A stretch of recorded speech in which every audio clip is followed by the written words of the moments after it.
Préparer la nouvelle vie de zones polluées par des décennies d'activités industrielles, c'est le quotidien d'Élodie, ingénieure en dépollution.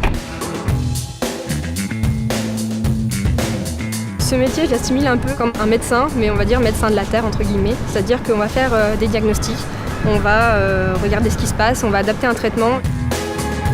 À moins de 33 millibars.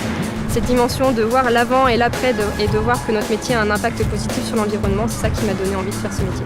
Sa dernière mission en Île-de-France, décontaminer les sols de cette ancienne usine de pièces automobiles où seront construits des logements. Ce qu'on rencontre le plus souvent, c'est des anciennes activités comme celle-ci à l'état de friche qui vont être réaménagées, donc on doit limiter les risques sanitaires pour les futurs habitants. On a plusieurs procédés de dépollution, on va dire que la plus rapide c'est juste l'excavation des terres, donc on va prendre les terres polluées et on va les mettre en centre de stockage ou en centre de traitement. Là l'avantage c'est qu'on laisse les terres en place et on ne fait que mobiliser la pollution. On extrait juste les molécules et ensuite on va les traiter sur charbon actif. La journée commence sur le terrain avec des prélèvements, un travail essentiel pour assurer le suivi des opérations.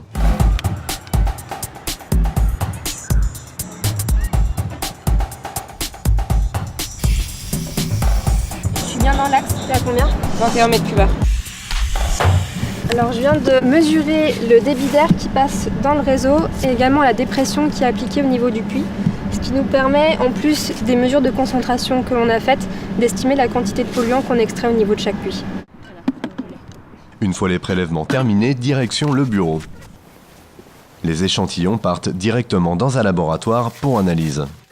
Une fois qu'on reçoit les résultats, ça nous permet de suivre l'évolution du traitement, de voir que les concentrations diminuent bien et tout ça on peut le suivre avec l'aide de graphiques et de cartographie que l'on va faire ensuite.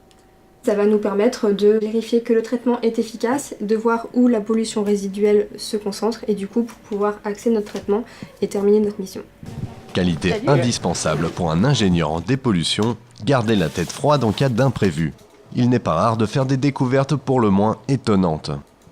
Celle-ci en était une mémorable.